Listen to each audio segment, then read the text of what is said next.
এই আজকালকার ছেলেমেয়েরা ইনকলাব ইনকলাব ইনকলাব তো অন্য দিকের ভাষা, যারা আমাদের ভাষা কেড়ে নিতেছিল। এখন এটা যে আমাদের ইয়াং জেনারেশন জেনজি আমার ব্লিডিং হয়।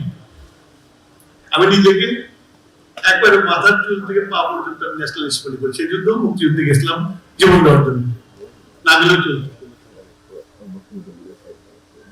ছাত্র জীবনে রোয়ান্ডিসি নিয়ে ভুগতাম, লেট পলিটিক্স করছি, নকশালাই পেয়েছি সমাজ পরিবর্তনের জন্য।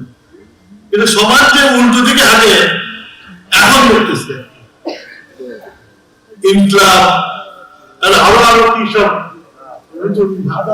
পাচ্ছি আমি, যেটা নাকি বাংলার সাথে সম্পর্ক নেই, যেটা নাকি বাংলাকে ঠেকিয়ে দেওয়ার জন্য ব্যবহার করা।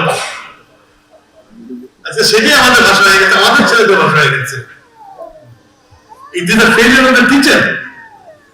আমাদের রাষ্ট্র ভাষাকে চেপে ধরার চেষ্টা করেছিল শোষণ করার জন্য, এবং সেই শোষণের বিরুদ্ধে 54 সালে যে আন্দোলনটা হলো এবং যারা শহীদ হলো, তারা বাংলাদেশের আলটিমেটলি বাঙালির একটা আবাসস্থল বাংলাদেশ, সেই প্রথম বীজটা বপন করে গেছিল।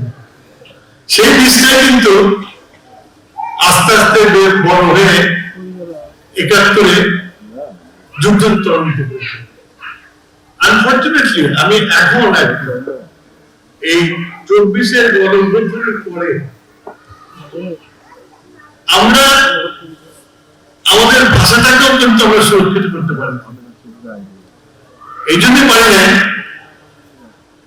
যে আমরা এটার উপরে যত্নবান ছিলাম না, ইতিহাসের উপরে যত্নবান না। আর যে জাতি তার নিজের ইতিহাস জানে না, সে জাতি কোনোদিন উন্নতি করতে পারে না। It is essential for everybody যে আমার ইতিহাসকে জানতে আমি কে।